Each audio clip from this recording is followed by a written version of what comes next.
ಇನ್ನು ಮಳೆ ವಿಚಾರಕ್ಕೆ ಬರೋದಾದ್ರೆ ಕರಾವಳಿ ಭಾಗ ಉಡುಪಿಯಲ್ಲಿ ವಿಪರೀತ ಮಳೆ ಆಗ್ತಾ ಇದೆ. ಇದರ ಜೊತೆಗೆ ರೆಡ್ ಅಲರ್ಟ್ ಅನ್ನು ಕೂಡ ಘೋಷಣೆ ಮಾಡಿದ್ದಾರೆ. ಇದಕ್ಕೆ ಸಂಬಂಧಪಟ್ಟಂತೆ ಅಪ್ಡೇಟ್ ಇದೆ, ನೋಡ್ತಾ ಹೋಗೋಣ. ಕರಾವಳಿ ಜಿಲ್ಲೆ ಉಡುಪಿಯಲ್ಲಿ ವರುಣನ ಆರ್ಭಟ. ಉಡುಪಿ ಜಿಲ್ಲೆಯಲ್ಲಿ 4 ದಿನ ಆರೆಂಜ್ ಅಲರ್ಟ್. ಧಾರಾಕಾರ ಮಳೆಗೆ ಉಡುಪಿ ತತ್ತರಿಸಿ ಹೋಗಿದೆ.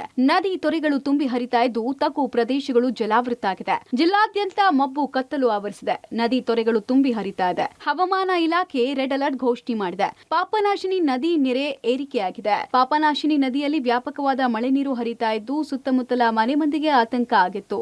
ಜಿಲ್ಲೆಯಲ್ಲಿ ಕಳೆದ 3-4 ದಿನಗಳ ಹಿಂದೆ ನಿರಂತರವಾಗಿ ಸುರಿದ ಮಳೆ ಹಿನ್ನೆಲೆಯಲ್ಲಿ ಸಾಕಷ್ಟು ಭಾಗದಲ್ಲಿ ಕಡಲ್ಕೊರೆತ ಸಮಸ್ಯೆ ಉಂಟಾಗಿದೆ.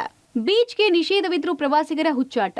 ಧಾರಾಕಾರ ಮಳೆ ಹಿನ್ನೆಲೆಯಲ್ಲಿ ಉಡುಪಿ ಜಿಲ್ಲೆಯ ಎಲ್ಲಾ ಬೀಚ್ಗಳಿಗೂ ಪ್ರವೇಶ ನಿಷೇಧ ಹೇರಲಾಗಿದೆ. ಬೈಂದೂರು ತಾಲೂಕಿನಲ್ಲಿರುವ ವಿಶ್ವಪ್ರಸಿದ್ಧ ತ್ರಾಸಿ ಮರವಂತೆ ಬೀಚ್ನಲ್ಲಿ ಪ್ರವಾಸಿಗರ ಹುಚ್ಚಾಟ ಮುಂದುವರೆದಿದೆ. ಬೀಚ್ ಸೆಕ್ಯೂರಿಟಿ ಮಾತಿಗೂ ಬೆಲೆ ಕೊಡದೆ ಸಮುದ್ರಕ್ಕೆ ಇಳಿತಾ ಇದ್ದಾರೆ. ಪಾಚಿ ಕಟ್ಟಿದ ಬಂಡೆಗಳ ಮೇಲೆ ಹೋಗಿ ಪ್ರವಾಸಿಗರ ಹುಚ್ಚಾಟ ಮುಂದುವರೆದಿದೆ.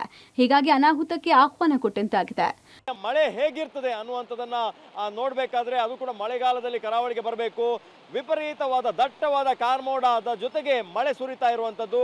ರಾಷ್ಟ್ರೀಯ ಹೆದ್ದಾರಿ 66ರಲ್ಲಿ ಸಂಪೂರ್ಣವಾಗಿ ಮಬ್ಬುಗತ್ತಲು ಉಂಟಾಗಿದೆ. ನಾವು ನೋಡ್ಬೋದು, ವಾಹನಗಳು ಲೈಟನ್ನು ಹಾಕಿಕೊಂಡು ಓಡಾಡುವಂತಹ ಪರಿಸ್ಥಿತಿ ನಿರ್ಮಾಣವಾಗಿದೆ. ಯಾಕಂದರೆ ರಸ್ತೆಯಲ್ಲಿ ಓಡಾಡುವಂತಹ ವಾಹನಗಳಿಗೆ ಸರಿಯಾಗಿ ಕಾಣಿಸೋದಿಲ್ಲ. ನಾವು ನೋಡ್ತಾ ಇದ್ದೇವೆ, ಇಲ್ಲಿರುವ ಶಾಲಾ ಕಾಲೇಜುಗಳಿಗೆ ವಿಪರೀತವಾಗಿ ಮಳೆ ಬಿದ್ದಂಥ ಸಂದರ್ಭದಲ್ಲಿ ಮೊದಲೇ ಮಳೆಯ ಮುನ್ಸೂಚನೆ ಇದ್ದರೆ ರಜೆಯನ್ನು ಘೋಷಣೆ ಮಾಡ್ತಾರೆ.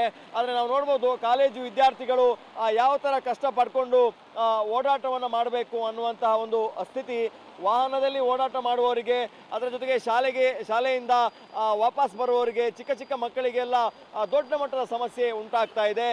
ಈ ಥರ ಪ್ರಮುಖವಾಗಿ ತಗ್ಗು ಪ್ರದೇಶಗಳಲ್ಲಿ ಇರುವಂತಹ ಮತ್ತು ನದಿ ಸಾಲು ಹೊಳೆ ಸಾಲಿನಲ್ಲಿ ಇರುವಂತಹ ಶಾಲೆಗಳು ತಮ್ಮ ನಿರ್ಧಾರವನ್ನು ತಾವೇ ತೆಗೆದುಕೊಳ್ಳಿ ಅನ್ನುವಂಥ ಒಂದು ಸೂಚನೆಯನ್ನು ಕೂಡ ಕೊಡಲಾಗಿದೆ. ಜೂನ್ ಆರಂಭದಲ್ಲಿ ಬಿತ್ತನೆ ಮಾಡಿದ ಗದ್ದೆಗಳೆಲ್ಲ ಜಲಾವೃತ ಆಗಿದೆ. ನಾಟಿ ಮಾಡಿದ ಪೈರು ಸಂಪೂರ್ಣ ಮಳೆ ನೀರಿನಿಂದ ಮುಳುಗಿ ಕೊಳೆತು ಬಿಟ್ಟಿದೆ. ಮುಂದಿನ 4 ದಿನ ಆರೆಂಜ್ ಅಲರ್ಟ್ ಘೋಷಣೆ ಮಾಡಲಾಗಿದೆ. Deepak Jain, public TV, Udupi.